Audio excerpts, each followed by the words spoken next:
Today's episode is brought to you by the best store in the universe. Thousands of shirts, but not really. Shop now and support the show at MaddoxRules.com.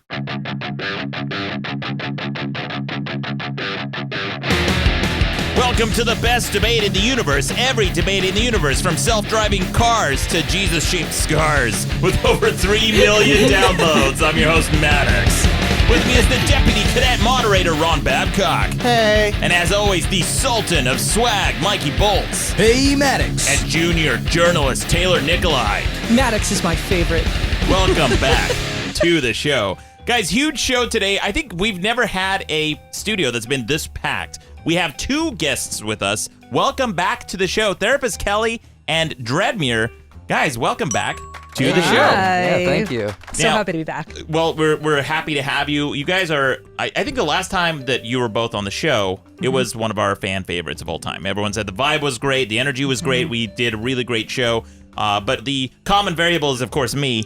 So, yeah that's what people say. That's what people say. Were you on that one too? Yeah, I was on that one. I remember hearing Dreadmere. you. All right, okay. You know what, Dreadmere? It's top of the show. It's not too late.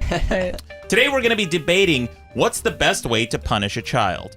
Now, this is something that's hotly contested, hotly debated, especially in social psychology circles. Or what's the field, Therapist Kelli? That's it. Absolutely. And Social culturally, too. Culturally, social psychologically, and we'll talk about our own personal upbringing and how we had been, I guess, reprimanded or punished when we were coming up. But I also want to share a story because 420 is coming up. That's, I believe, this week. All right. Yeah, that's right. Birthday. Right. And I have a story I want to tell. I'll tell maybe a little bit after the when we get the debate started. But I smoked my first joint last night ever. Wow. Yeah, I had to, and I'll tell you. Wait. Did you ever smoke anything before? No. Like no pipe or No bong? sniffing glue. Someone like peer pressured me one time to take a hit from a vaporizer, and yeah, that was. Peer pressured you. I didn't know anybody ever got peer pressured you want to into be cool a vape. or not? Yeah, I was peer pressured. Did they say? I'm a victim. What did they say? We're like, hey, Maddox, do you vape, bro? No, it's a whole story, but I'll get into it. I'll tell you guys how that came to be, and it's a pretty crazy story. And I actually brought the joint too, so I can show you guys. I didn't finish the whole thing. It's like the Yeah, we easiest wouldn't thing you believe could you. ever do. Yeah, exactly. Hey guys, I smoked weed last night. Look, no, I have the joint. I'll prove it. See? I'm cool, I swear. Hang on, fuck you.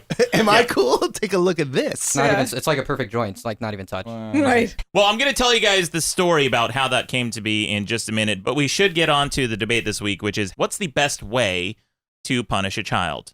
Hotly contested. Now's your chance to vote on madcastmedia.com. If you want to leave us a voicemail, the voicemail number is at the bottom of every page on the website on the best debate. Click on the best debate. Leave us a voicemail. You'll get a chance at having it played at the tail end of this broadcast. And then we have some news stories with our junior journalist, Taylor Nikolai, coming up at the end of the show. But we should get on to the debate. First, I want to hear everyone's buzzers. Here's mine. Dreadmere? Wrong!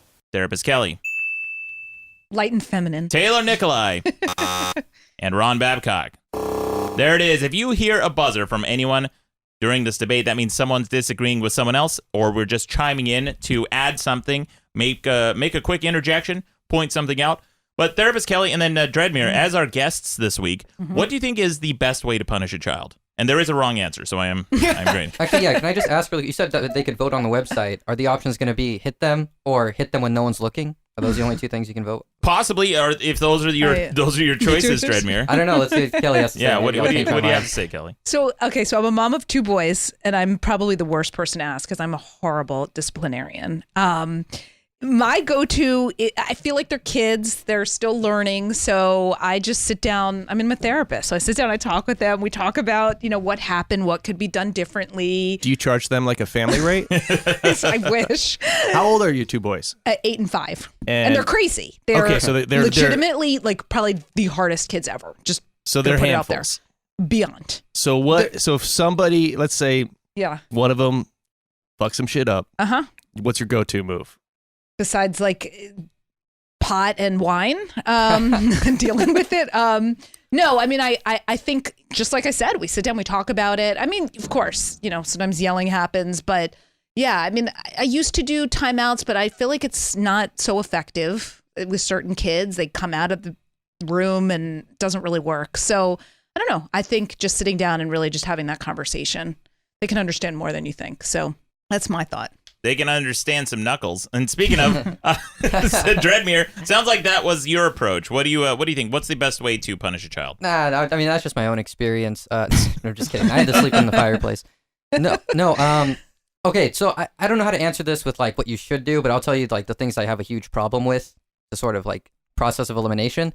I have a huge problem with people who go on Facebook and will like parade their kid around who did something wrong, who like lied or forged a signature, and then the parents want to embarrass them in front of everybody. It goes like super viral. I'm like, that is so humiliating. Like I don't see how that's beneficial to the kid, and the parent like always is like self-righteous and like there's something good about it. Like, dude, this is horrific to watch. Like this kid's like 7 and you're like shaving his head or something in front of everybody.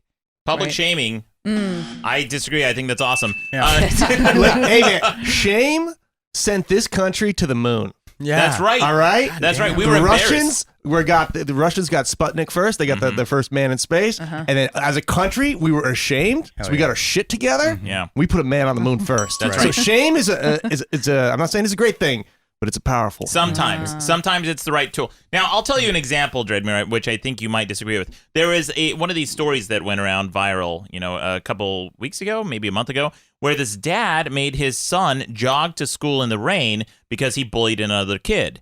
And this went viral, and everyone's like, oh, I think that's okay. I was like, most people were like, yeah, that's fine. Because you're walking in the rain, get the fuck. If this was just a rainy day, no one would be like, oh, that's abuse. But because it was supposed to be, and he drove behind the kid too. He just like, kept pace and was right that there. Could have also been like a montage in a Rocky film.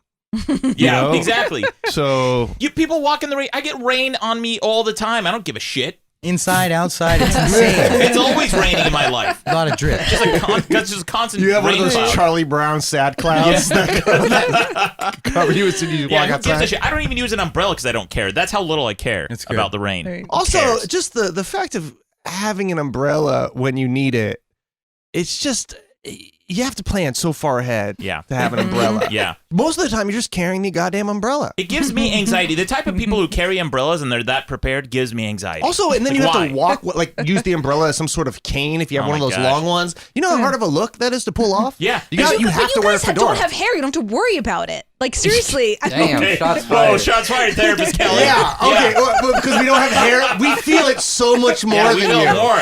This is a direct conduit to my brain. There's like nothing but like a little bit of skull and skin from my brain, and you have all this luscious hair that's protecting you. And if an umbrella was only supposed to protect the hair, it would be like some sort of a silly head cap that women would wear. Like, I'm drenched when I got wherever I went, but at least my hair is still fine. Yeah. It's like, you want to get there dry. Yeah, that's all Don't it diss is. the hair. Yeah. Is this a debate about umbrellas? Or are we talking about? Yeah, we're talking. Thank you, Dreadmere. Dreadmere is also a deputy cadet moderator. We should mention.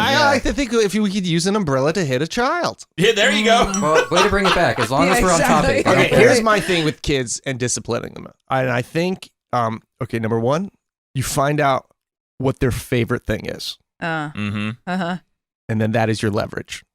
And then take it away? Yes, as and a then you consequence. threaten to take it away, or you take it away, whether it's game time on the iPad or Pokemon Go card, or I don't know if Pokemon Go has cards. I don't know what has cards. It's Magic the Gathering? I don't know. Is that still a thing? Yu-Gi-Oh! Yeah, Yu-Gi-Oh! Right. But what you'll realize too is that those things are what relaxes the kid. So when you take that away, then you have to deal with the kid. But then but don't they have to learn how to go through those emotions, of angst and pain? Like if they don't learn it as their kids. So I think like you find out like what their weakness is, and then you use that as leverage to get them to do what you want. Mind games. As somebody who doesn't have any children, I have a lot of opinions on how to raise children. Yeah. Me Most too. people do. It's the easiest way. Yeah. I'll tell you exactly what you're doing wrong.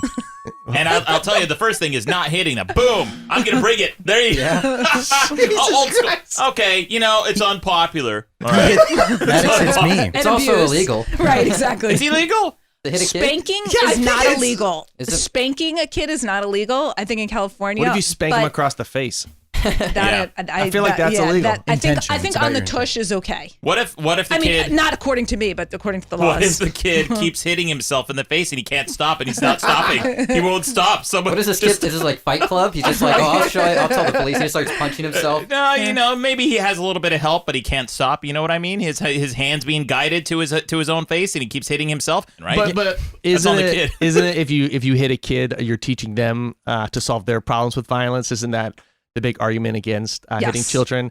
Is that you're giving them only this tool in their toolbox to navigate problems? You're asking the wrong guy because I don't know what the argument is. I'll tell you what, though. I looked up a website. This is raisingchildren.net on useful tips and strategies on how to discipline kids. Who has raisingchildren.com? Yeah, I don't know. Geniuses. Me, probably billionaires. Child What are you talking about? Child abusers, yeah.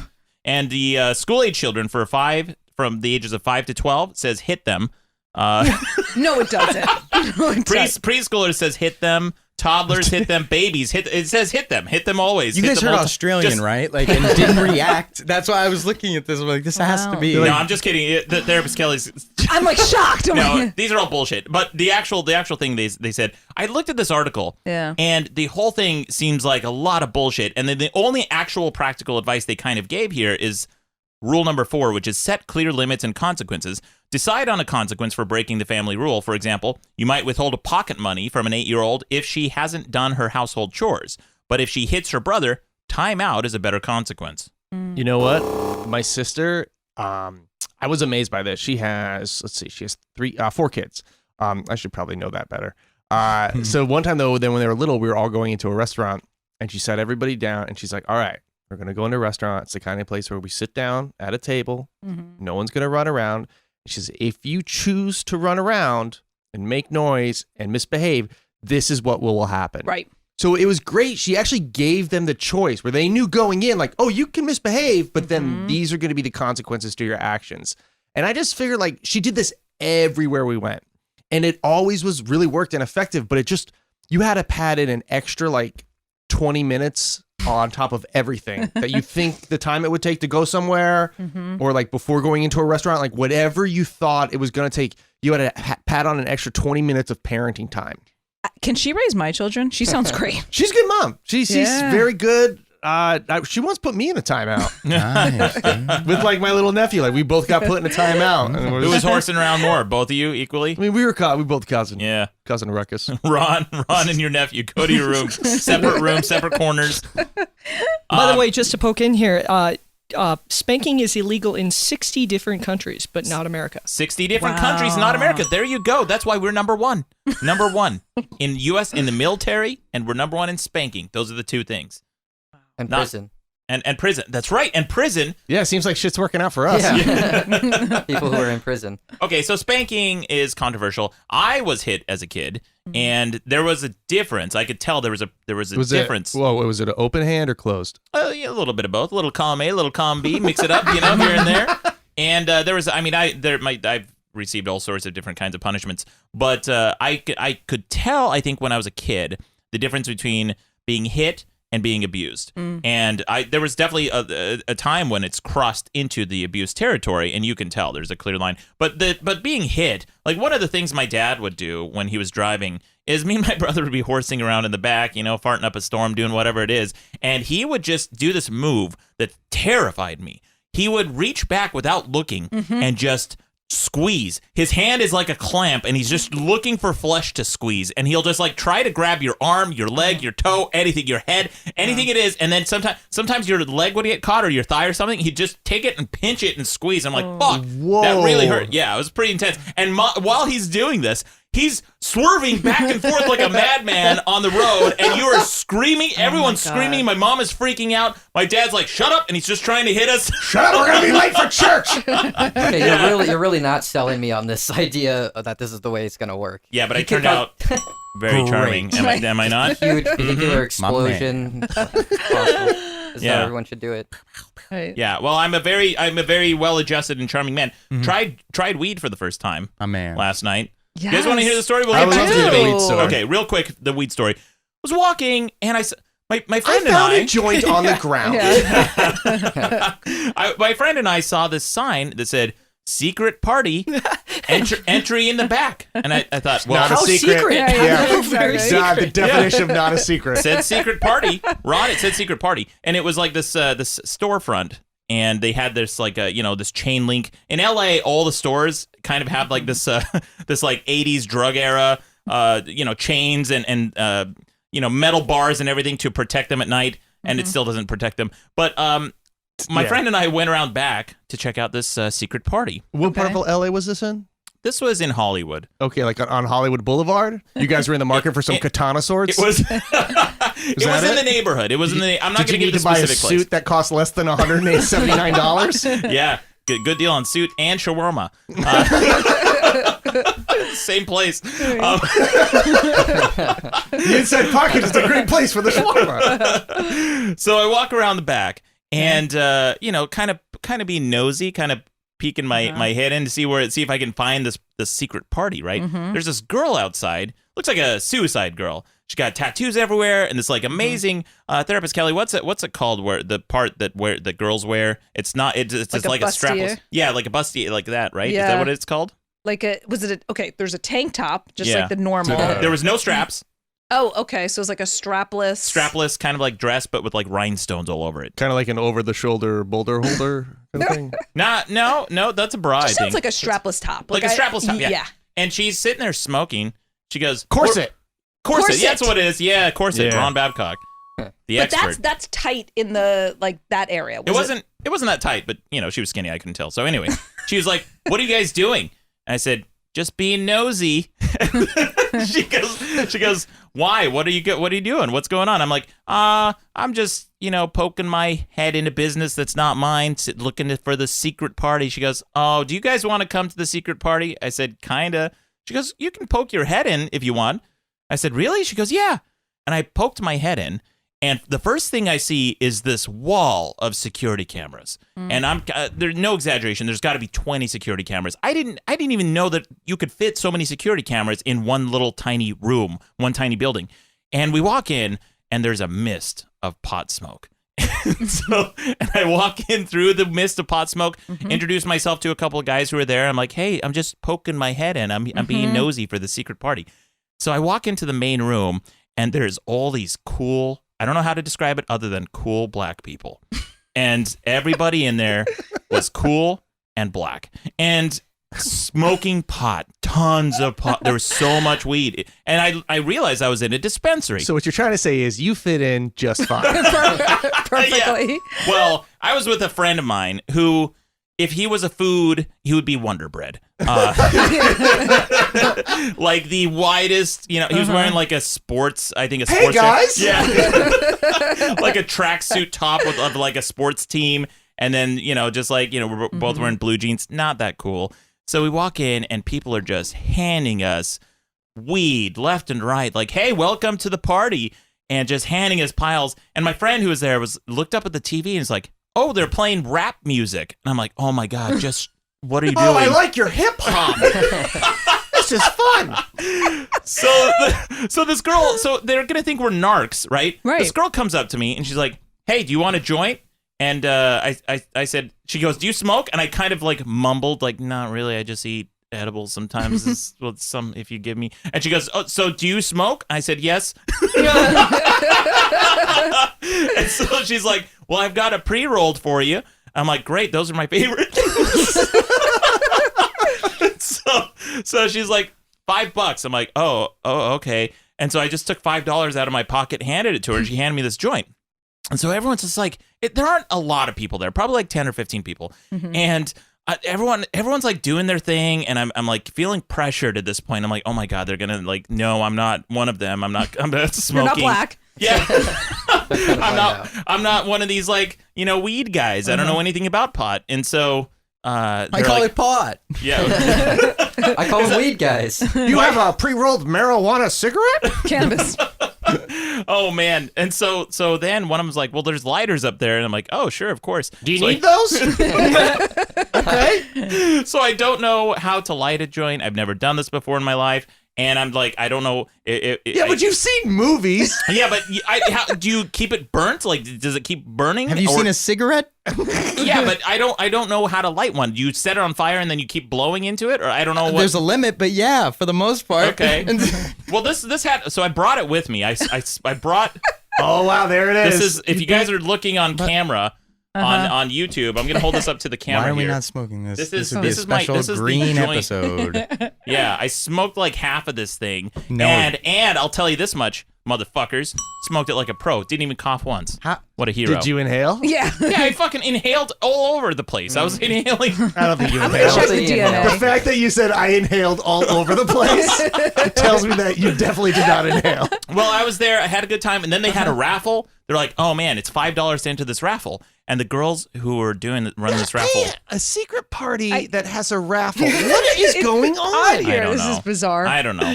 But it was a party, and they said booze is coming. There was pizza, and then the girls doing this raffle were like $5 entry for a ticket, and they were adorable, lovely girls, very very high, and between the two of them could not figure out the raffle system. One of them was like, "No, make them write their names down on the tickets." The other one's like, "No, but the ticket has numbers. You give them one half, and then you just read out the number." And she goes, "I'm not good at math. Just have them write down." Just have them write down their names. Right. So then, at this point, I'm like, I don't know how long I can keep this ruse up, and I'm trying to walk out of the place, and everyone's handing me weed. Look at this. I brought two little God. two little things, two little canisters of weed they gave me. I don't know what it is. As like a parting gift. Yeah, everyone's just giving you weed in there. Everyone's like really chill and really fun. But I felt out of my element, so we left eventually. Now, did your friend also smoke weed? My friend The did not Wonder smoke Bread. weed. No, Wonder Bread did not smoke weed. So I had to take the fall. Otherwise, we would have been outed. They would have thought we were narcs or something. But So what are you gonna do with these canisters if you're Maddox? You gonna put them on your shelf or something? You gonna eat them? I don't know. But living in Southern California, I have acquired so much pot. So much weed paraphernalia, so many weed clothes. I have weed socks. I have weed shirts. And these are things people just give to me all the time. And people always think I'm high. I don't smoke. I'm not a smoker. I don't understand this culture. I bought 2 issues of High Times and read it cover to cover just so I could understand it. Where's the article on how to inhale? Come on. Anyway, that's my little weed story. love it. How did it make you feel? Oh, yeah. So, Just, that thing that people do it for. yeah, just fine. I went home. So this was after I did my live news broadcast. So I went home to watch it, my own broadcast, because I check for errors and quality and things like that. And I noticed my eyes were blurry. I couldn't quite see very well, and I fell asleep. And I slept very well, and that was the end of it. Were you relaxed? Yeah, but I'm always relaxed, therapist Kelly. You know me. I'm hella relaxed. Did you sleep deeper than you would have otherwise? I always sleep well. I never have a problem sleeping, so I can't tell. So it I did woke nothing up- for you, pretty much. What's that? So the weed did nothing for you. Yeah, nothing really, because I'm always a chill dude. That's the thing about me. That's what I'm known for, being real chill. Yeah. Yeah. So go on I about got this like forehead sweat. Yeah. I was like, now continue on about how you like to hit children again. Oh yeah. So anyway, Let's hear that part. I'm a chill ass bro. Yeah. Get the fuck over here. yeah. Okay. Look, I don't know what the solution is, but I remember one time someone got in my dad's face for hitting me in public, and my dad, sometimes like his normal go-to was just to smack you upside the head, and it was just kind of like one of those like TV dad sitcom smacks, like Yes. get out of here. yeah, kind of like Yeah, that. yeah. And it was like you'd feel it. It would definitely like send me jutting forward a little bit from the concussion. No, what's the Yeah, concussion. Yeah, no, it's concussion. You're right. It's concussion. It's the weed kicking in. Yeah, we can tell. yeah. So then one time, this guy came up to my dad, this like scrawny little like pencil dick, and he comes up and goes, "Excuse me, sir. Excuse me. Did you just hit that child?" And my dad's like, "None of your business." And He's right. my dad's shorter than this dude, but this other guy just like like a real nice. He seems like a real nice like I don't know, liberal type, and he's like, "Well, you can't hit that child." My dad cocks his fist back. He's like, "You want some too?" He goes, "No." He ran off. The That's guy badass. like went away. My dad yeah. like bullied someone trying to protect me. If my dad did that, I'd be pumped. I would tell that story. Pretty dope, right? Yeah. Anyway, My dad would always just threaten a belt. when I was a kid. Like I wouldn't want to take a bath. I remember one time he just like undid his belt and just held it. And then I just was like, yeah, no, I'm gone. But you know, I didn't get like my mom and dad never hit me. You know who did beat the shit out of me was my brother. My brother John once chased me around our house after I got off of school, and I had a wiffle ball bat in my hand, and he cornered me in a corner. And I remember he like came forward, and I was like, don't. And he's like, you wouldn't. And I swung the bat, and it was just a wiffle ball bat, but I cracked him across the face, and he went down. And I went to the bathroom, and I locked the door, and then I spent like the next 2 hours reading Martha Stewart's Living because that was the only magazine my family subscribed to. And then the next day, the same thing happened, except this time I didn't have my wiffle ball bat, and my brother cornered me, and I undid my belt because I learned it from my dad. Oh shit! And then he took a step, and then I switched the belt so that it was the metal side. Oh. And then my brother's like, you wouldn't fucking dare. And I was like, I am 5 years younger than him. He used to beat the shit out of me. And I finally was like, you know what? And so I leaned back and I just right across the face, and immediately like there was blood my gosh. everywhere. And so I ran up to the bathroom, I locked the door, and I was like, all right, I'm just going to wait. Like, you know. Finish this Martha Stewart. Yeah. Exactly. Like, see how that crab cake recipe turned out, you know? And so I'm just sitting there. And then like about a half hour later, all of a sudden I hear, zzz, Oh no. zzz, and I look over at the doorknob, and the tiny screws into the doorknob are like slowly coming out. Oh, So my brother went and got the drill from the garage. Was he pounding on the door? Or No, did he just started undoing that's the even screws. creepier. Gosh. And so then we had one of those bathrooms that like it had a window, but it was like way too high Yeah. up. Like I couldn't even get through the window, let alone like the 20-foot drop. So I ended up just hiding behind the shower curtain, you know, like just be like, you won't find me here. And then he came in and he's like, I'm going to kill you. And he just started unloading on me through the shower curtain. Just like fucking haymakers. And then I went down because he's 5 years older than me. So no matter what age difference, they're always stronger, you know, until like maybe in our 70s, I can't win in on him. And then he just turned on the hot water, which came out boiling in our house. Shit. And then it just like, I was so broken, I couldn't even pick my hand to like turn it off. Where were your parents during this time? Providing for us. Exactly. Like right. they both worked. So it's like we were just left to our own devices. Yeah. I fucked him up once with a pillow though. We were making a pillow fight. And at one time I hit an uppercut. So I was like one of the greatest moments of my life. Like he just came in and it was a pillow fight, and but I hit him with an uppercut, and he fell back like into the wooden dresser, and he like was bleeding from his lips because I like nailed him so hard that his like teeth cut his own lip. Oh, damn. Felt so fucking good. God. It felt amazing. Hey, congratulations, Ron. Thanks, man. You got a couple of in there. In that story, you made your brother bleed twice, and you didn't even finish Martha Stewart. Yeah. Those were the two things I gathered from that. Yeah, well, you know. Were there any scars ever? No. Jesus shaped? No. There's no like permanent damage. I got one from fighting with my brother. Yeah? Yeah, it's on my eyebrow. I don't know if you guys notice. If you guys, you probably can't ever see on camera, but I have this kind of like scar on my eyebrow. My brother and I were. Where? You see, I see a little bit. Yeah. on my right eyebrow. My brother and I were shoveling snow because my dad said my dad had this store that he would run, a bird store. And we were outside shoveling the parking lot. These birds aren't gonna sell themselves. Come on, kids. It was a family operation. And so my dad said, if you guys shovel the parking lot, I'll give you $1 each for each half, right? So I'm bigger than my brother. I finished my half very quickly. He's still like, putzing around with his half. So I thought, you know what, I'll help him out. And just to tease him, I said, I'm gonna finish your side too, and I'm gonna get that $1. And he goes, don't. I'm like, okay, I'm just kidding. I'm not going to take your $1, but I'll still help you out. And so I was like, shoveling the snow. He's like, stop it. I'm like, dude, seriously, I don't want the $1. I'm just helping you. I don't care. And he picks up his shovel and he hits me in the face with it. And, with the sharp end. And it just leaves this like, it knocks me down. And I get up and I didn't really, I was like, well, that was a dick move. And I walked inside the bird store. And I just remember the looks on people's faces. I thought you were going to say the looks on the birds. The looks on the birds' faces, they were horrified. But the customers, they all turned and looked, and everyone just kind of stopped talking. And my mom came out eventually from the back room. She goes, "Oh my God, what happened?" I'm like, "I don't know. I was just shoveling and I got hit." And she goes, "Come here." And she takes me into the bathroom, and I look, and there's like blood running down my face. I didn't even notice.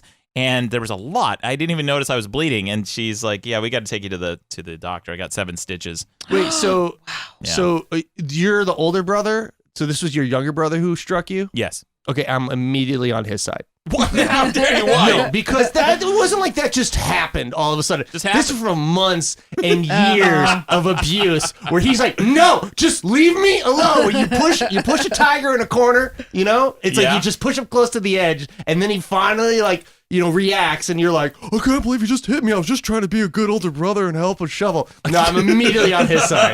Wrong, Forever. Wrong, Babcock. So I'm Shitty. getting from this that like if you're not around your kids, they're like that's a form of discipline because they're just gonna pour boiling water on each other and hit each other with shovels. Is that what's happening? Yeah, Because if your you're parents not, weren't there. yeah, if your parents aren't discipline there, you? yeah, that's what's going to happen. So I haven't heard from Mikey and Taylor. What do you guys think? Where do you guys weigh in on this? On how do you best punish a child? Because it's illegal to hit them, clearly.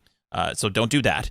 And we haven't heard an actual explanation from you, Dreadmere. What do you Yeah, I guess like talking to them is probably a better Talking to them? thing, Okay. You stole mine. Okay. and then the timeout. Same thing as yeah. Yeah. I have an article from time.com that says timeouts are hurting your child. Yeah. And now people are saying you shouldn't Yeah. time out your child either. So these are the ones that don't work. Mikey, what do you think? What do you think There's would no work? trick to the matter. They're people. Treat them like people. Don't patronize them. Kids need to be roughed up as kids, but think about this, and you made a very good point, Ron. Hey, thank you very much. I believe in that Wait. point that you're about to reference.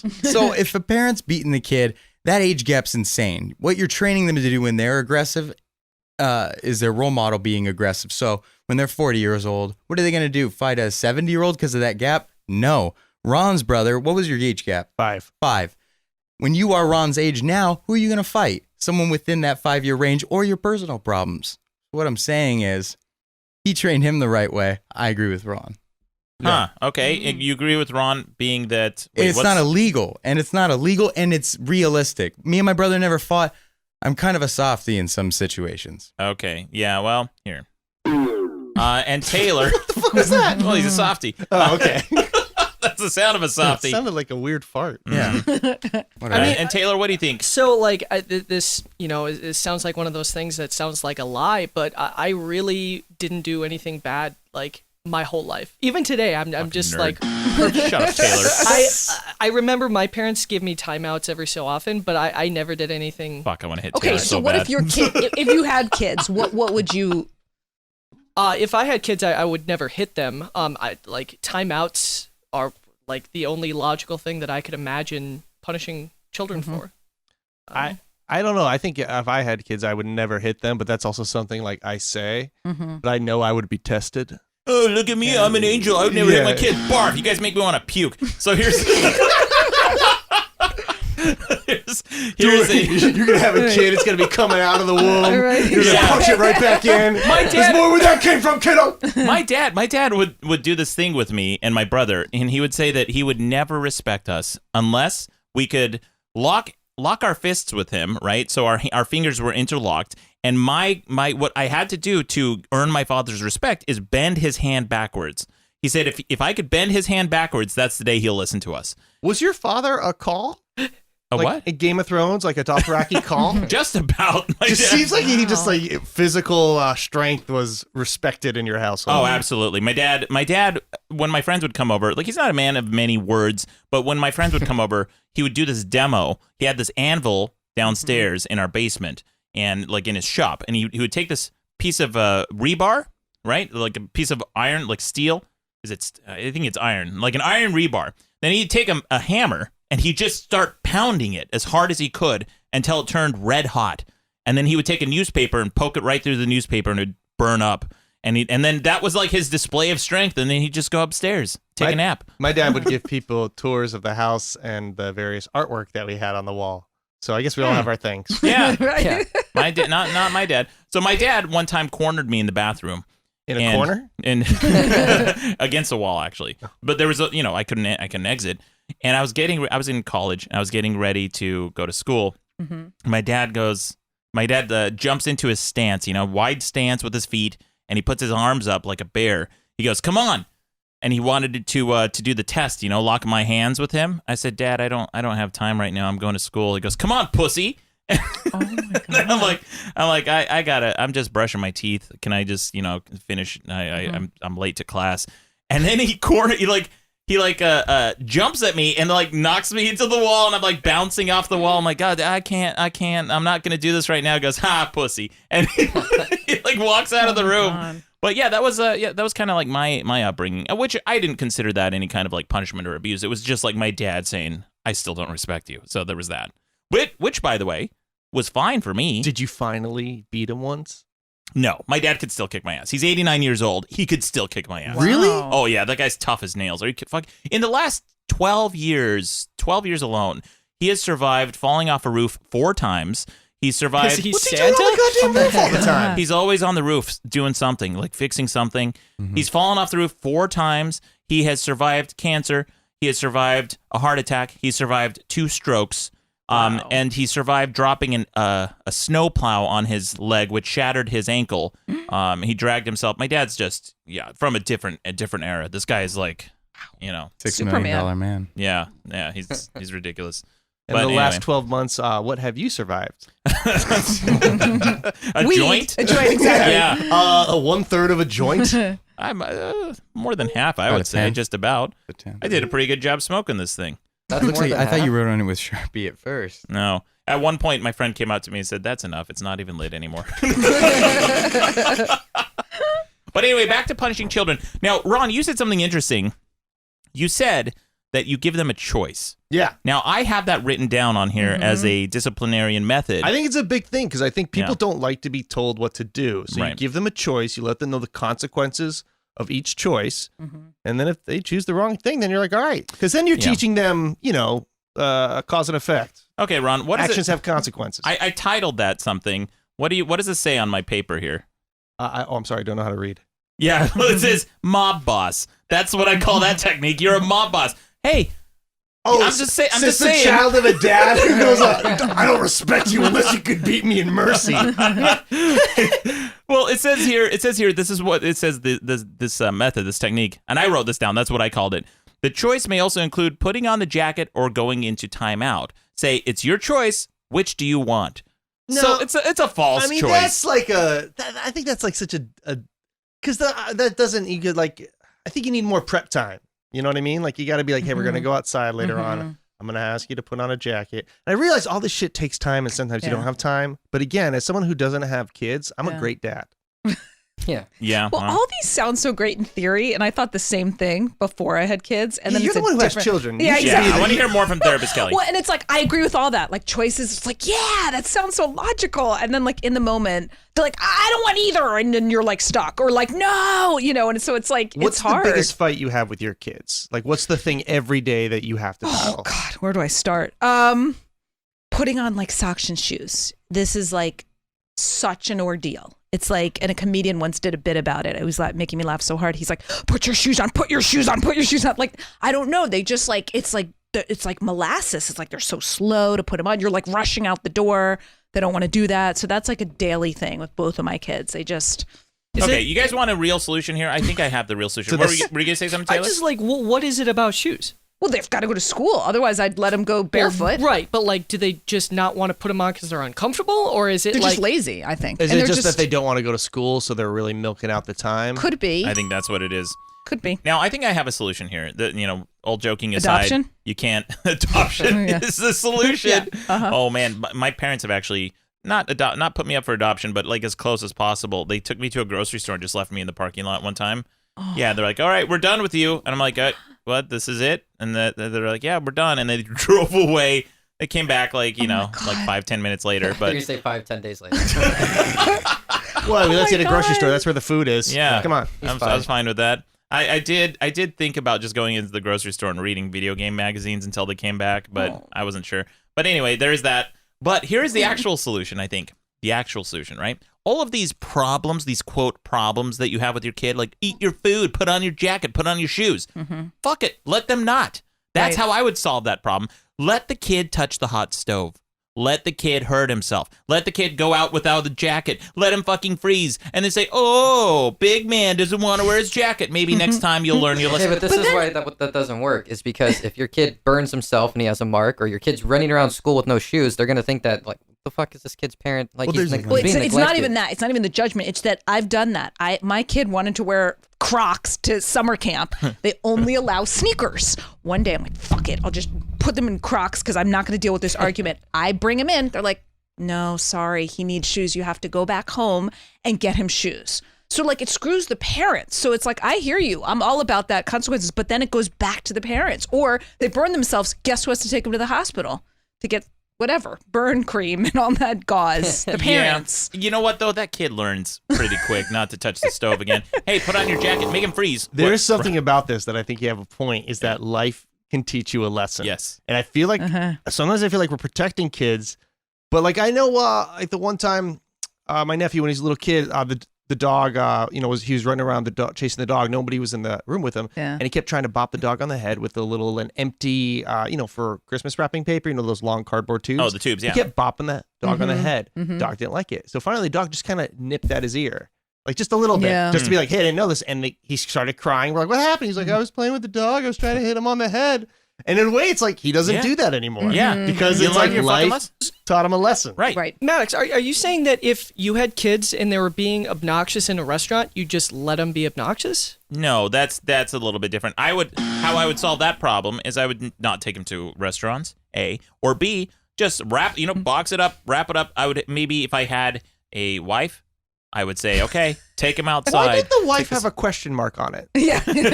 You said maybe if I had and you had to think about it for a second. Husband? Like, wife? No, yeah, no, it's wife. Wife would be the answer. He was from Utah. From Utah, that's right. So he meant wives. Yeah, that's right. But I dated a girl once who was just learning how to drive because she lived in a city where she didn't need a car, so she was learning how to drive for the first time.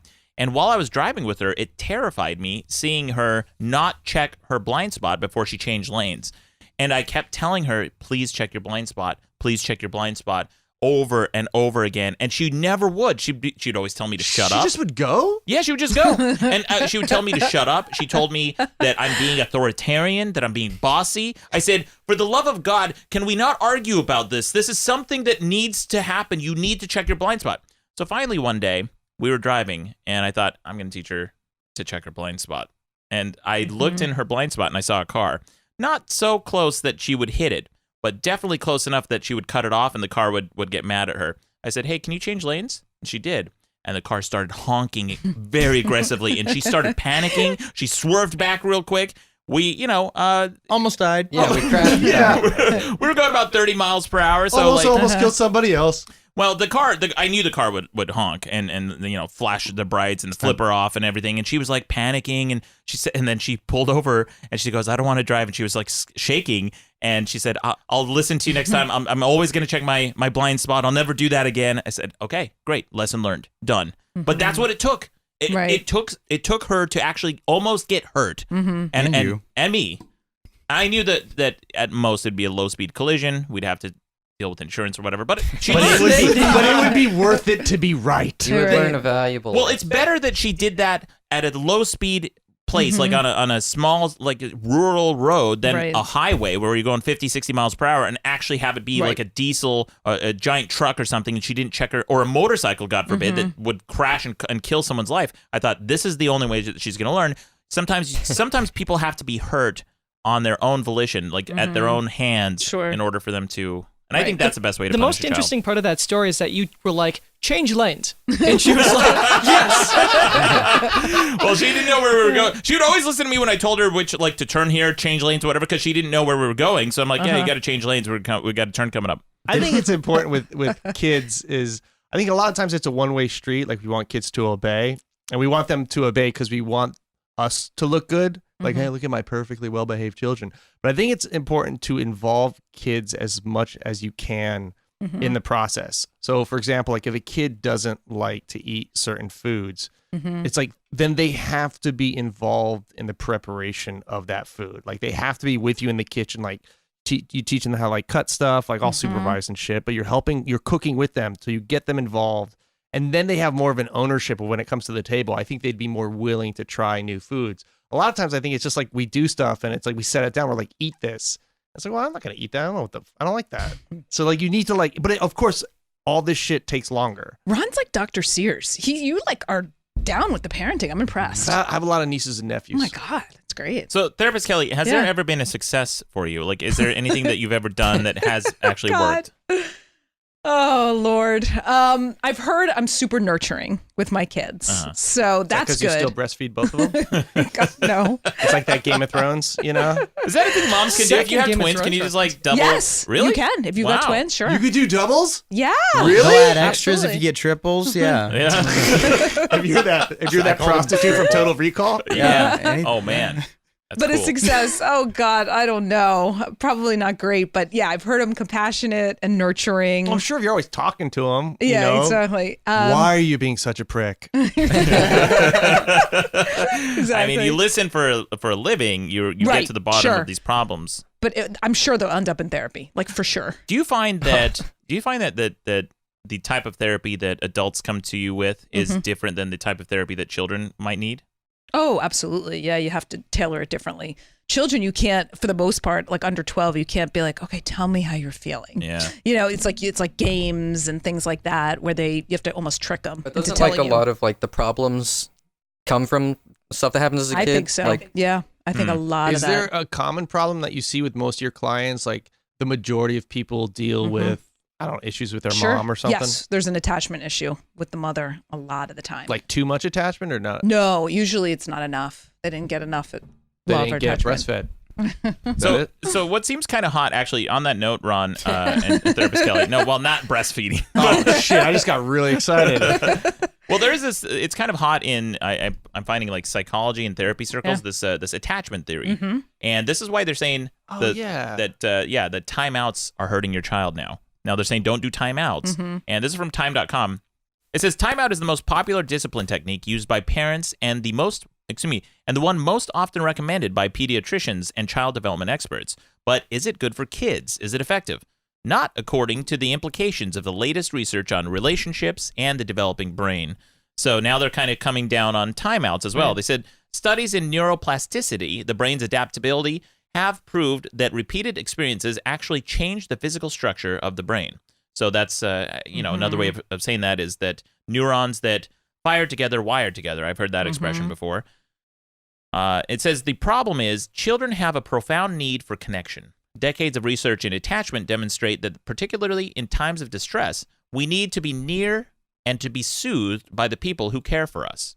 But when children lose emotional control, parents often put them in their room or by themselves in the naughty chair, meaning that at this moment of emotional distress, they have to suffer alone. So, oh man, these kids, what do you do? So they're suffering alone, they're suffering together. Right. How do you make them suffer in a way that makes them In a good not way. gonna fuck off? Well, now they have what's called like a quiet corner. So it's not timeout, so to speak, but it's more of like a calm down corner. You can go there and sit down and kind of, you're not shamed for getting angry, but you just got to learn to sort of self-soothe, that kind of thing. Did you ever read that story about what's it called, like rebirthing? What's that weird rebirthing thing? It's terrible. But there was like a girl, I think, who was having disciplinary issues Okay. or whatever, and or maybe attachment issues. I don't remember what it specifically was, but there was this pseudoscience. This guy said that we yearn to be back in the womb, and so if you try to rebirth somebody, like Is that wrap why I them, always like to sleep in clean laundry? is that what you do, and Ron? diapers. Yeah, it's super warm. Yeah, you rebirth yourself. You Yeah. come out like crying every I morning. burrow like, in, and I'm like, I'm comfy. I'm a big baby. Let me suck on your titties. You- Gross. So anyway, it's very controversial because someone tried this in I think the 80s or 90s or something like that, and there was this girl, and these adults bullied this girl. They wrapped her in blankets, and she died. They suffocated her. This God. took a turn. Oh yeah, they were like sitting on her, and they said that she needed to crawl through this blanket tunnel or something to like kind of be rebirthed. And interesting. it was like this crazy Oh, whoa. psychological theory that she eventually died. But there's still people who believe Right. this. Sure. That the source of our distress and troubles comes from our yearning and desire to be back in the womb, that place of comfort. Is that what got her there? Is that why you're saying that? What are you saying that for? Why? He's like, what's the point of the story? No, I'm not. I'm trying to figure out, because when you said it, I thought you were going to take a different turn. I thought that you were going to say that when people get nurtured by, say, a new relationship, like that you feel nurtured, it takes them to a place of like when they were, when they were in the womb. Then if they split up, that's what causes the tear. But your tunnel theory, because they're saying that this was like I think a weird interpretation of like attachment or different type of Sure. attachment theory, which obviously does not work. But I've seen so maybe what is attachment theory like? Do you want to take this? Yeah, sure. Oh, so, yeah. Do we want the professional therapist to take this one, or does Maddox, the guy who likes hitting children? You do know a lot. I'm impressed. I guess we'll let the professional take it. Yeah, sure. That sounds like a good idea. Okay. But I don't know that much about it. So, but yeah, it's a particular theory that says basically how attached were you to your parents as a kid, and that has a lot to do with how you are in current relationships. So in other words, if you had a secure attachment with your parents, then that typically means you can have secure relationships with others and things like that. Are they advocating like always having your kid like on you? That's a different theory. I know what you're talking about, but that's different. Okay, because that's the one I heard about, like the idea of like that you kind of like the kid's pretty much like on you. Right. I mean, that might be part of attachment theory, that they believe really strongly in that. But yeah. Attachment theory is a treatment used primarily with fostered or adopted children who have behavioral difficulties, sometimes severe, but including disobedience and perceived lack of gratitude or affection for their caregivers. So it sounds like a treatment mainly for adopted and fostered children. Well, okay, Kelli. That's not. I don't think that's the same thing. That's that's a different. That might be different. So so attachment theory, I think this is something. First of all, it can't. I don't think you can change someone who is like insecurely attached to someone who becomes then securely attached. Like this is something that you can't change in your adult life, right? This is something that happens from baby, like childhood, right? But the awareness can maybe make you think about it differently. There is therapy, but I don't think you can ever become the other type. Because you can't make someone who was raised securely attached become insecurely attached as an adult. Is that right? That's a good point. I think so. Yeah. Yeah. What do we say? I kind of disagree with that. I'm sure you probably could, but like, okay, I like where this is going as far as it affecting your relationships, because then I can kind of talk about that more. Because I was like raised by wolves. I don't know my dad. Like my mom was always working, and I don't have a brother to like pour boiling water on me, so I was alone like all the time, and. So it was like whatever, like I don't really know what parenting like that kind of stuff is like.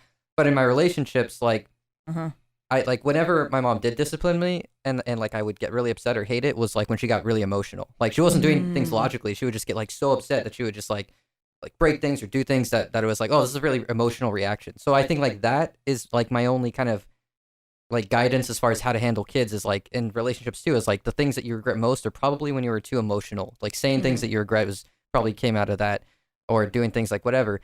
Same thing with kids. Like whatever you're doing to discipline your kids, if you're doing it because you like lost control of like your logic and stuff, that's probably the wrong thing to do. But wait, I just thought about something. Remember the girl that you dated who threw the iPad and broke it? Yes, I do. So for those who hadn't heard that episode, Dreadmere talked about a girl he dated who destroyed a lot of his things, like iPads and things, right? Yeah, but I mean that was also kind of logic. I mean that was definitely emotional, but also like. She saw texts like from like when we first started dating with another girl, and like that was why she broke the iPad. It was kind of both, I guess. I don't know. You're being a man whore, and she broke your iPad. Whoa, we weren't exclusive. Yeah. I don't want to have this fight with you two. No,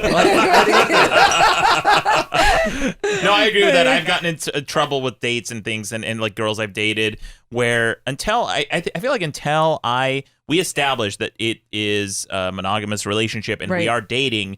That you should pretty much assume that, I assume that they're dating other people and they assume that I'm dating other people. That seems fair, unless a certain passage of time, like 2-3 months where you guys are seeing each other regularly, that you can kind of assume that it's exclusive. But yeah, I've gotten in trouble before too, because like they'll see messages from around the time we first started dating. I'm like, well, yeah, I was dating lots of people. What can I say? Sorry, I'm just a super stud. That's... Where's my button? Yeah. See, that one? There you go. Yeah. That one. Right. Fuck you, Dreadmere. Okay, so anyway, we should try to wrap this one up. Any final words? So I want to say this. Yeah. I want to get everyone's final thoughts on how to best discipline a child. We've heard everything. We've heard some of the silly ones and whatever. But if timeouts don't work, what does? I wanted to see what this article, this therapist, or I guess this researcher suggested works instead. It says, next time the need for discipline arises, parents might consider a time in. Forging a loving connection, such as sitting with a child and talking or comforting. Some time to calm down can be extremely valuable for children, teaching them how to pause and reflect on their behavior. Do you agree with that, Therapist Kelli? Yeah, I agree with that. I don't know if I think in general, I like more loving and compassionate ways to discipline a kid. Now, will I say it works all the time with my kids? No. I mean, but I don't know another alternative. So I'm open to hearing. Sounds like your dad was trying to forge a love with you when he was banging that rebarb in the basement into a red hot poker. He was literally forging. My dad was literally forging. That's correct. Yeah, like an elf. Or a dwarf, like a dwarven, like a dwarven warrior. I also love that from that story that your dad like put it through a newspaper. Yeah, like Dad, there's easier ways to do that. You just take a lighter, do the same thing. No, he had to do it just by pounding it. In my closing statement with the whole kids thing, I mean, listen, I don't know anything about anything, but I do think that the more physical time you spend with your kids, I think the better. That's true. true. A lot of time, and I think it's tough because people always have to work, or like you put them in front of the TV, or you give them the video games. But like physically spending time with your kids, I think will make things easier in the long run. Wrong. No, I agree with that. I definitely agree with that. My mom sent me one year for I was home for summer school, and I gotta be honest, like I was kind of like a little bit jealous because all the other kids had cool activities. They were going to Disneyland, swimming pools, movies, all this stuff. And I'm just sitting at home bored. And I would just sit there telling my mom, like, hey, are we going to do anything this summer? Are we going on vacation? The only vacation my parents ever took us on was to come out to Los Angeles. And there's like one street in LA that's just, Little Armenia, where it's basically Hollywood and Normandy if you guys come out here. And there's one grocery store that we'd go to. My parents would do their yearly shopping for Armenian food that they would then take home and freeze. And we never did anything else. We'd make a beeline here and go to the grocery store, pack up the car, and then head back to Utah. That's honestly one of the saddest things I've ever heard. It really was. It really was. There's just like salted meat and bread in your basement. And everything stunk, and the car's just sounds like a Dothraki clan to me. I mean, yeah. Wow. So that was like my summer vacations, and so 1 year, and then you went back to selling birds. Yeah, I went back home to selling birds, and we gotta flip these birds, baby. So so then what happened is we would go home. I was home on summer break and in elementary, and I was complaining to my mom like this. I'm just so bored. There's nothing to do. Can I get a video game or something? She goes, no. Can we go see movies? She said, no. And I would just sit there and just start chanting like droning. I would just say bored, bored, and I did that all day long one day. my mom finally cracked, and she snapped and she said, okay, you're going with your father to work every day. I'm like, what? She goes, yeah, you're with your father to work. And I'm like, are you kidding me? She goes, no. She made me go. I spent my entire summer break just at work with my dad, and it was awful. Oh my God. And I was so bored there that my dad's like, well, go outside and take care of the weeds. There's a lawnmower. And I'm like, okay. So I go downstairs. I'm like is maybe 8, 9 years old, and there's these weeds are taller than me. So I take this riding lawnmower. It wasn't a riding lawnmower, just a hand push lawnmower. And I take it and I'm trying to mow these weeds, and it's just stopping because they're so tall. So I picked it up and I dropped it from the top, almost like a shredder, trying to get these weeds. Oh my God. And then it would hit I remember this. It would hit the dirt at the bottom. There was rocks. Like chunk. Oh yeah, it was like hitting my shins and stuff. So I'd go upstairs bleeding, covered in dust with weeds in my hair. I feel like as a little boy, you were probably walked around being like, birds, my only friends. That's so true. Talk to me, birds. Oh. Yeah. Anyway, more of my tragic childhood later. Oh my God, my heart hurts. Yeah. In later episodes. But guys, don't forget to vote on madcastmedia.com. How fucked up his childhood really was. I do want to hear. I guess we don't have very clear solutions on how to punish children. So you would say, Therapist Kelli, is I loved what Ron said. I think if you can set the stage, I think that works really well. Like, okay, here's what we're gonna do. I want, set expectations. I think you should behave this way. And if you don't, this is what's going to happen. And then if the consequence does happen, then you sit down and you talk about it. But then you got to follow through. Yeah, I you agree can't with that. write checks with your mouth. Yes. That you can't cash. Right. If you say something, you have to and then you follow don't through. do it. Well, then you lost all your leverage. Right, you lose your credibility. And Dreadmere?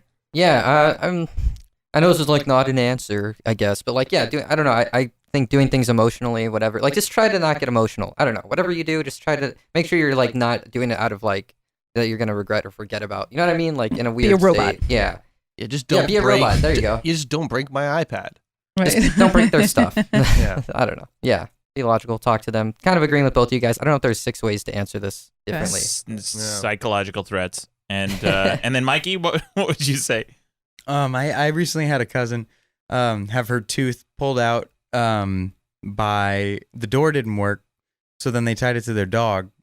Oh my God. She's 7. Does she live in a cartoon? Yeah, what is She this? should. It sounds like a story that Oh my God. Did they YouTube it? Like, they did filmed they? it. Yeah, I bet. I'll show you. And she would, but this is the family that will let the kids fall on their face and then they get up. They're not the kids who fall on their face, look up and look at the first parent that also looks like, So I've seen these kids turn into some really like adult but hilariously kiddish kids. So they're falling on their face. Dude, I can't even do that at this age. Well, Pulling a tooth? yeah, and then from a dog. Well, the A dog lab? thing is insane because, first of all, how do you get the dog to run? What do you light a firecracker? And then, second, as an adult, I guarantee I can fucking pull a tooth out faster than a dog could. Yeah, I would it just seems like yank just using your fingers would work better than tying it to Or your like a dog. sweetest fish. Yeah. Use that thing. Get stuck in there. You know what you do? Here's how you do that one because you Laffy don't want Taffy?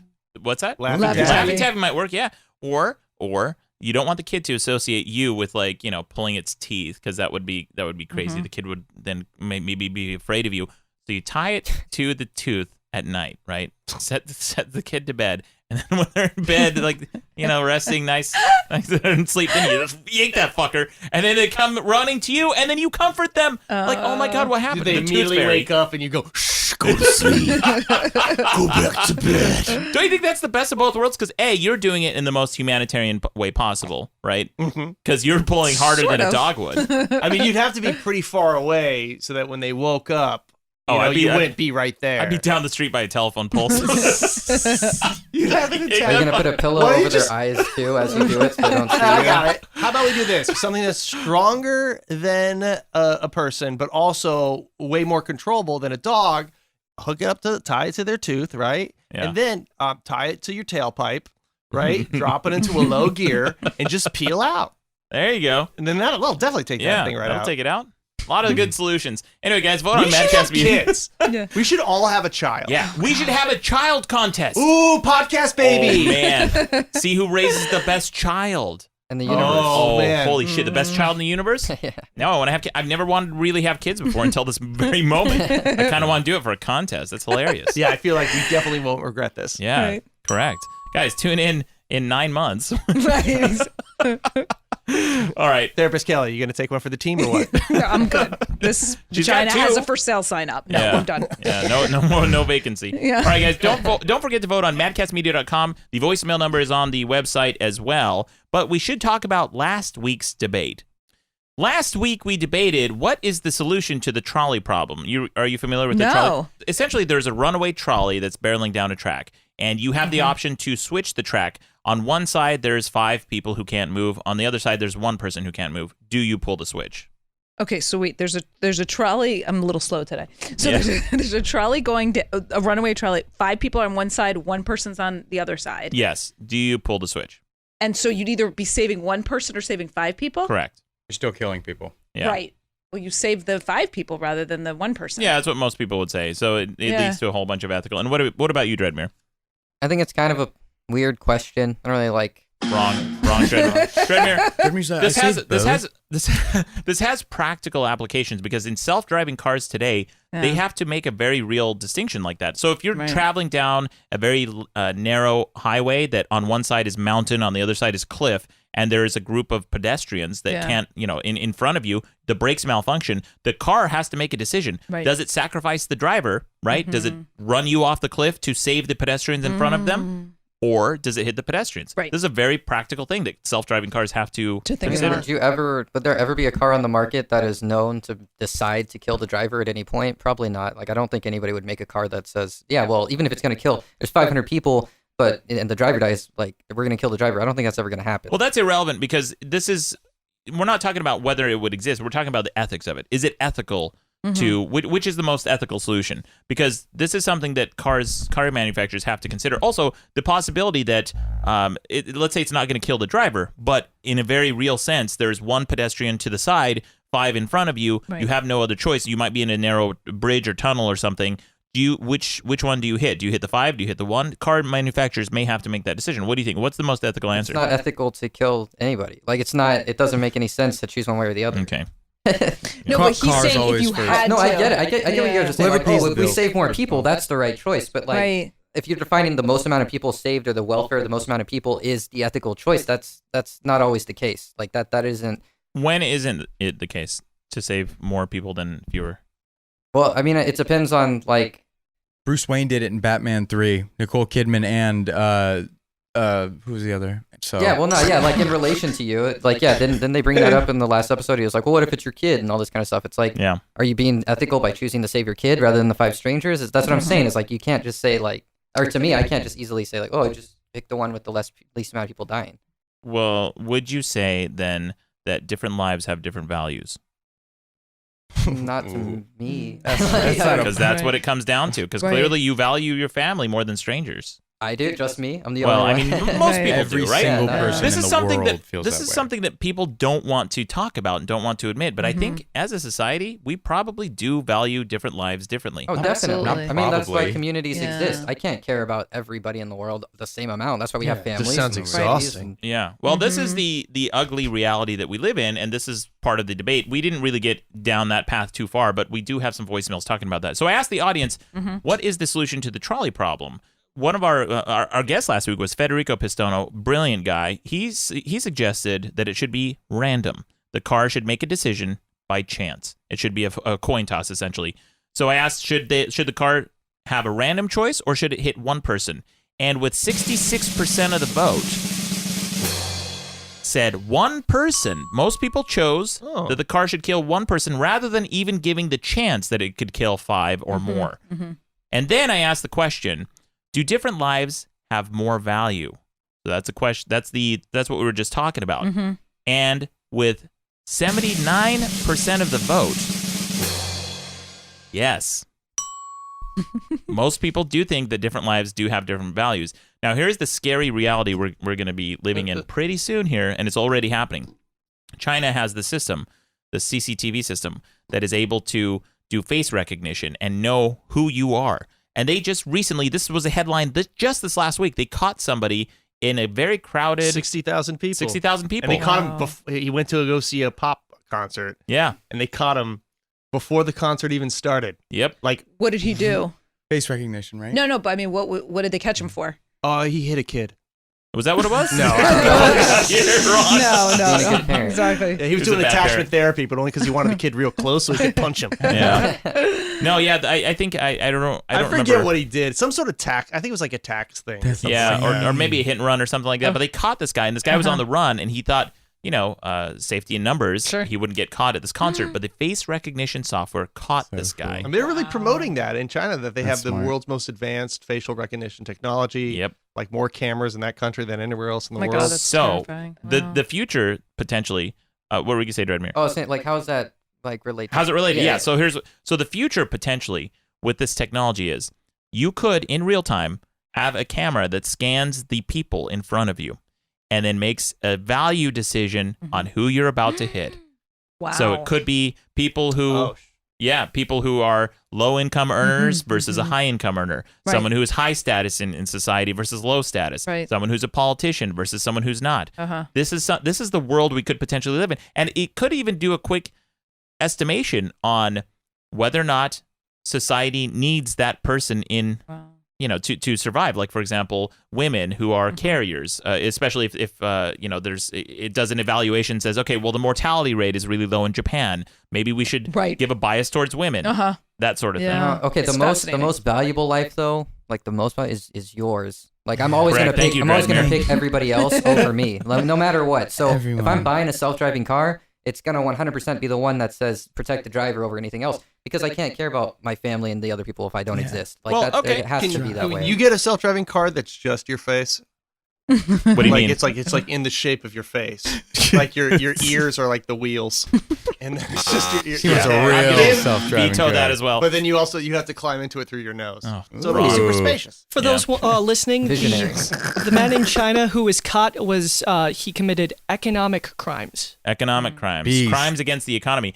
Now, here's the other thing, Dreadmere. Like, it might not be... What are you in for? Economics. You got a numbers guy. He was committing capitalism. Big no-no in China. I couldn't say no to all those economics. So here's something that might be out of your control. There are going to be self-driving buses very soon, and self-driving delivery vehicles, and self-driving everything. So you might not even have a choice in the vehicle that you're in. This is a decision that someone might make for you at some point.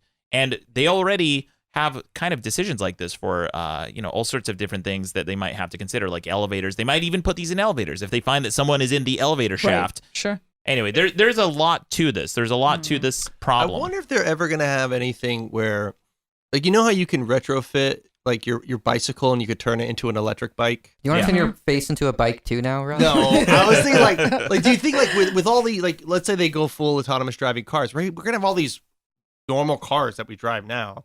Like, are they going to be able to retrofit any of those cars to become self-driving cars? No, they probably won't. What are we gonna do with all these? They couldn't retrofit Right. cars. Like I dated a girl in high school who had a car with no seatbelts because it was from like the 50s. Like they don't even retrofit those kind of things. But and like she wouldn't get a ticket for it because because of when it was made. So it's like they don't have them. But I think like what this really all comes down to, like what makes people uncomfortable, is that there's a computer or a system or an algorithm that decides that you die. Like it's choosing that you die. Right. And like I think that's just what makes people uncomfortable. But that's not. Kind of have to get over it. That's what I think. Like, just whatever. Sometimes also, if you take a look at the choices we ourselves make as people, like we aren't necessarily making the healthiest choices for ourselves. Like if you just take a look at like what kind of food do we eat? Like in this country, like we have like skyrocketing obesity rates, and it's like because we're left to our own devices. So like we talk about all this choice, but then sometimes when it comes down to it, like, well, are we choosing the best things for ourselves? Or should we we have the freedom to do that? That's a little different. Yeah, well, yeah, we should. But that's a product of the culture. Like if you have a culture that sort of, celebrates being lazy, which we do, or celebrates not wanting to be an adult, or celebrates like the easiest, fastest, most convenient thing, rather than being the best that you can and flourishing in all aspects of your life, then yeah, that might be the byproduct of what we have now. But that should be a cultural shift to want to choose the things that are the best for you. So is the course of action then to have Maddox have like 1 million babies? Yeah, because I'll raise them perfectly. You're welcome. None of them obese. Yeah, Right. not a single. No, definitely not that. Speaking of obese, I got some voicemail. I don't know. I got some. Here's a caller about the trolley problem. Listen to this guy. So, with the trolley problem, basically you're deciding that it's okay to kill one person in order to save 4 additional people. And then with the transplant problem, if I say that you're the one that needs to donate the organs, it's basically you're saying, oh my god, oh fuck. It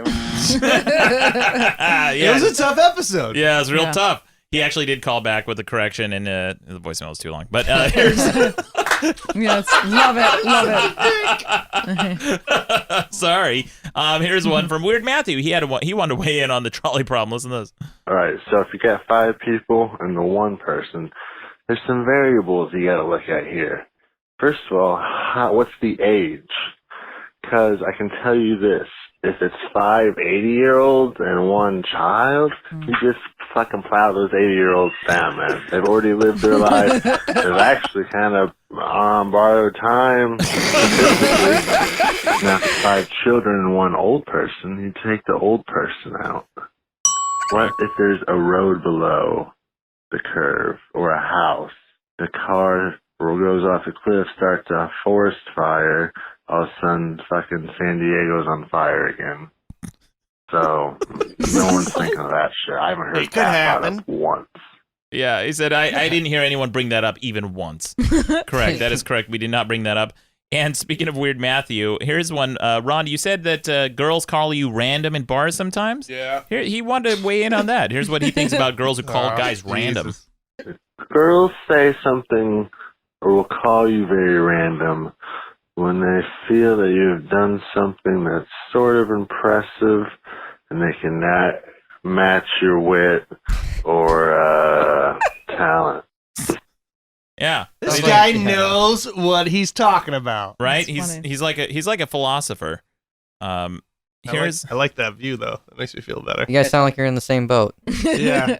We're two random guys. Random guys. there's a couple of random bros. Just can't keep up with our wit. Here's another voicemail from somebody where I talked last week about how people criticize this Pope, even though he's the most progressive Pope we've had. He's a dope pope. Yeah, he's a dope Pope. Thank you, Mikey. Yes. Correct. Mikey Bolts. Dope Pope. Well, here's a caller about the dope Pope. Listen to this. Maddox, who are these people that you keep on mentioning that supposedly don't like the Pope? Nobody out there hates the Pope. God, seriously, no, like, there's no group out there that's like, oh yeah, I hate the Pope. Where's the straw man argument button? Straw man argument? Jesus. Yeah. How about that? And that's for you, dipshit. What do you mean what group hates the Pope? Look, fucking everyone hates the Pope. People are constantly criticizing the Pope. Atheists hate the Pope. Right. Other Catholics hate the Pope. Other Christians hate the Pope. There are people who just disagree with the Pope who hate the Pope. People of different religions hate the Pope. I mean, people are always criticizing every Pope that we've ever had, and now this one too, even though he's been the most progressive. Yeah, but, as Mikey said, he's a dope Pope. He is a dope Pope, correct. Well, Mikey tilt the Bolts. hat from time to time. Yeah. I got a correction. You ever think he wears his hat backwards? Oh yeah. Oh, yeah. Yeah. He, when he's pissed off, he's Just- like, oh, we're turning this thing around. After a dope sermon, just Yeah. Just when he's skateboarding. Or he just, wears it with a rakish tilt, Yeah. Yeah. He is so dope. Here's another. I got skateboards down the aisle. I got a correction last week because I talked about Guy Fieri's show. What is it? Diners, drive-ins, and dumpster fires. Yeah, something like that. Oh, listen to these corrections. Really? It's just No. most of that is right. Yeah. Okay. Here's a correction about that. Diners, drive-ins, and dives. D-I-V-E-S. So I said, dumpster fires. What did you hear that from Guy Ferrari? Yeah, nice one, shithead. Here. Yeah, douchebag of the week. And yeah, because I think I said dives instead of drives. Oh no, wow, I missed one fucking letter. You know what I meant, shithead. Everyone knows the fucking show, idiot. And then here's another one, another correction. Listen to this.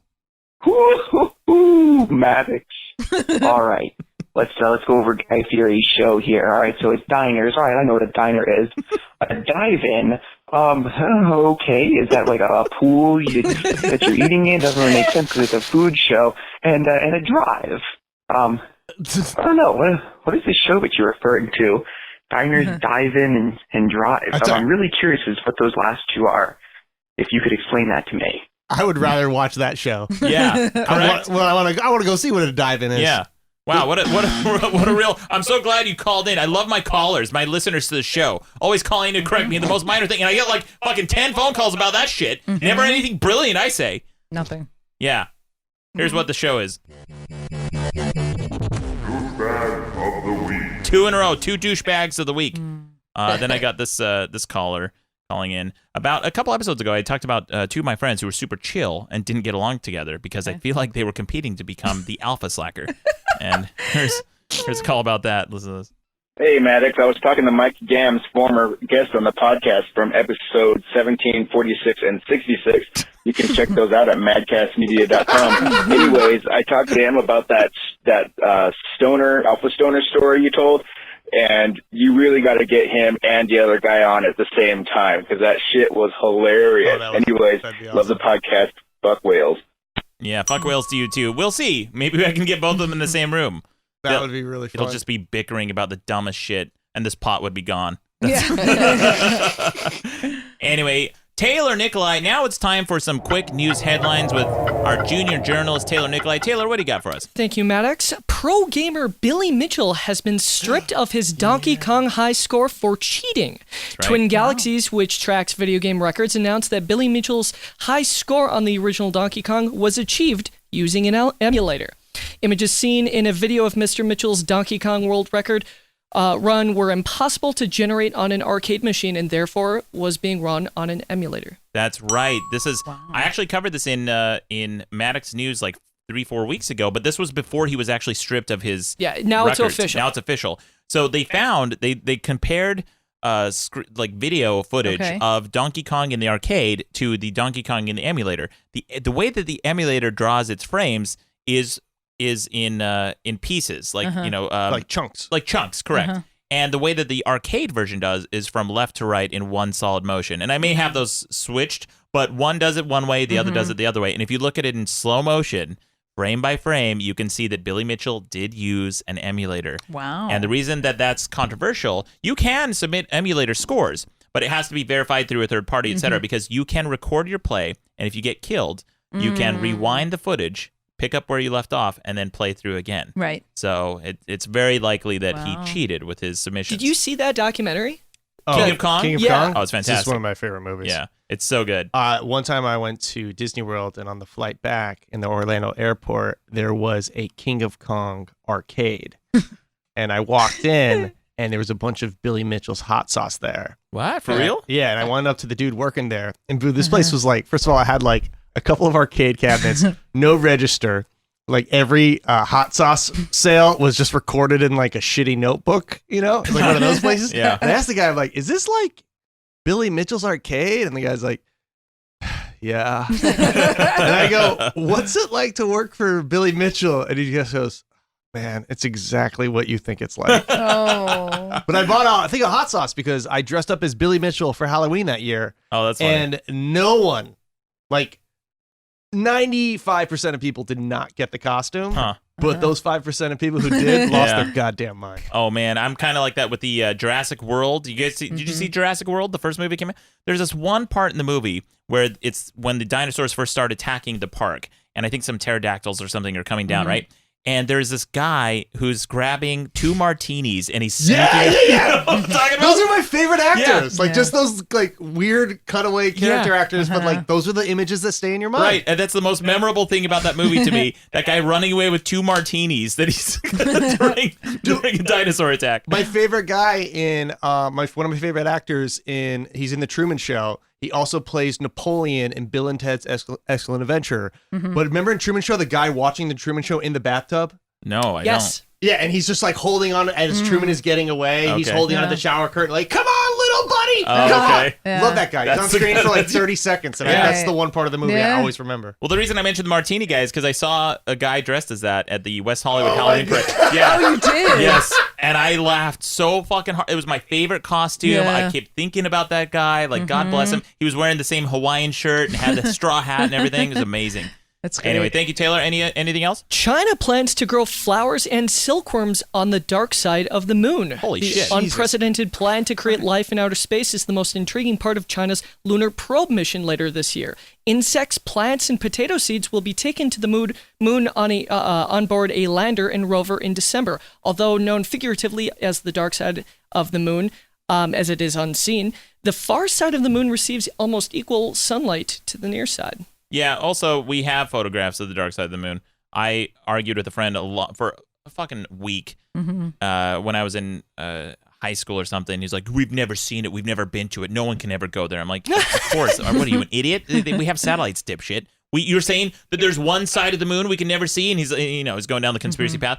So we went to a Barnes & Noble, and I just found a book about, with moon photography. I open it up, and I, flip to a page with the dark side of the moon. I'm like, here you go. Still didn't believe it. It's like, well, how do I know? Look at Photoshop. Yeah, well, how do you know anything, idiot?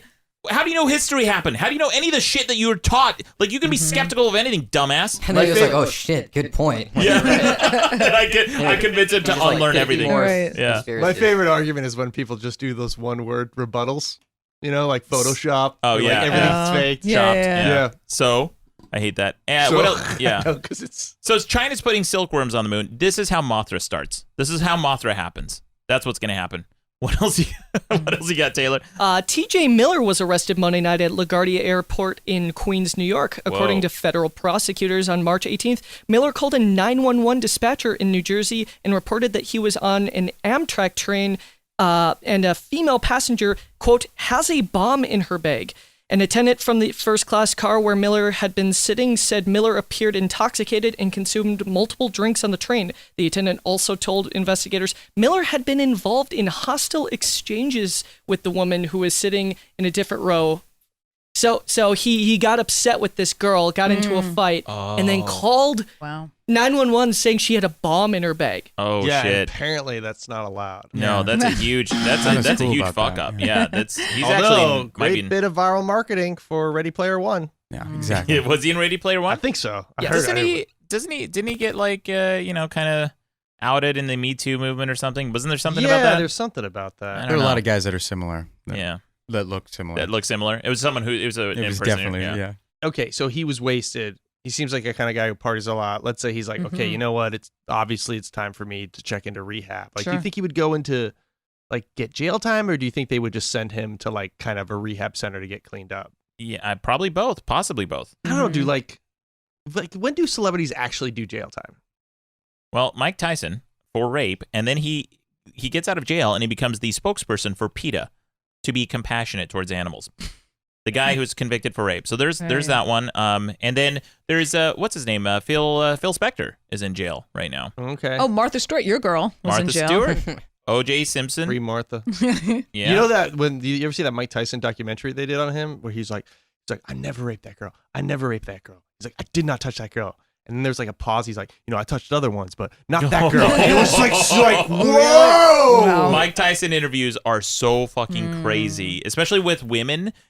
Which like it's insane watching this guy. He does not consider women people. He's the word misogynist is thrown around a lot, and I feel like it's overused often. But he's one of the few people I think are actual misogynist. Like he hates women. He absolutely hates women. He doesn't respect them. He told a female reporter one time that he doesn't want to answer any of her questions unless they're going to fornicate, and even then it'll just be kept to fornicating. And he did use the word fornicate, so it was very weird. Yeah, that guy has some. And the only question you can ask is, did you come yet? Yeah, oof. But and that guy again, spokesperson for PETA. Thank you, Mike Tyson. I believe it's PETA. It could be another animal rights organization. Well, thank you very much, Taylor Nikolai. Those are the stories. Really appreciate that. Guys, we should wrap up this episode. Don't forget to vote on the website, madcastmedia.com. Therapist Kelly, where can people find you? Oh, I'm not going to fuck it up this time. 'Cause every time. So you can find me on LA Talk Radio, the Dr. Deborah and Therapist Kelly show. So that's www.latalkradio.com. I'm on Tuesdays at 1 p.m. Or you can go to my website, which is Kelli, Kelli, Miller.com. KelliMiller.com. Thank you so much. And Dreadmere? Got it right. Oh, you can find me at Dreadmere, Dreadmere on everything. Dreadmere. And I should thank you, Dreadmere. Thank you so much for coming back on the show. This is super fun. I love having you guys. And we should also mention everyone on the show has some social. I don't know why I only just plugged the guest, but Ron, people can find you on Twitter, right? Yeah, at Ron Babcock on Twitter. You just go to heyron.com, has all my socials. That's right. And Taylor Nikolai? TaylorNikolai. In the theme song, to help remember how to spell it, it goes Nikolai. That's how you spell Nikolai. That is catchy Wow. as fuck. Your family has a theme song? I love it. I made it. Oh. None of our listeners will make fun of that. Right. Thank you. And Mikey Bolts. I think we should end on that note. I think that's a pretty good high right Salt there. and swag. Well, I'll link to everyone's social on the website. Anyway, don't forget to check and leave a comment on madcastmedia.com. Someone was like, hey, Maddox, where do people leave comments on your show? I'm like, I don't know. I have like fucking 5 or 6 different places where people are leaving Why comments. don't you have them on your website? Why don't we have huge, like a crate, like... all on the website, Madcast Media? Mm. Well, because people talk about the show all over the place. There's my Maddox Rules page on Facebook. There's my main Maddox account That's the one with like 180 or so thousand people. Yeah. That's where I'll get most of the comments. Then there's Twitter. Then there's the Madcast media page. I want to have a forum on the and then there's Madcast YouTube. media. Then there's YouTube. Yeah. There's lots of comments True. on YouTube. And then there is the Maddox University Facebook group. Guys, I just launched my own Facebook group and my own university. Oh my god. Yeah, it's for geniuses and hot babes who are geniuses only. And I've been slowly, we have to approve you. You have to submit. And I do kick people out for being dipshits. That's one of my big rules. Wow. Don't be a dipshit. I got in this long conversation with this guy. He's like, hey, Maddox, what did I do that I was being a dipshit? And I said, I don't know. You tell me. And we started talking and more. I'm like, it sounds like you're kind of a dipshit. And he goes, no, I promise I'm not a dipshit. Can you please let me back in? I'm like, rules are rules, buddy. If you are a dipshit and you get kicked out of the group, you have to write a report on why you were a dipshit, double-spaced, 2 pages, MLA style, and then I'll consider reinstating you into my group. We've been talking a lot about how small I am in that Facebook group. Yeah, a lot of people. Oh, actually, so I got a voicemail. Listen to the tail end of this voicemail on this episode. I'll play one about that. But anyway, guys, that's it for the show. Therapist Kelli, thank you for joining us. Thank you, Dreadmere. Yeah. Thank you to the Sultan of Swag, Mikey Bolts. Thank you, sir. Thank you to the Junior Journal's Taylor Nikolai. I love you, Maddox. Thank you to the Deputy Cadet Moderator, Ron Babcock. There you go. But most of all, you're welcome.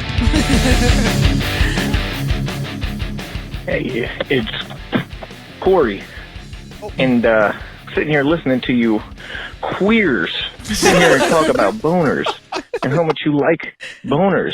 And Maddox is sitting there in the back trying to be careful not to out himself on the fact that he wrote a little bit of an article, a chapter in a certain book that came out in 2006 called Boners Rule, I believe.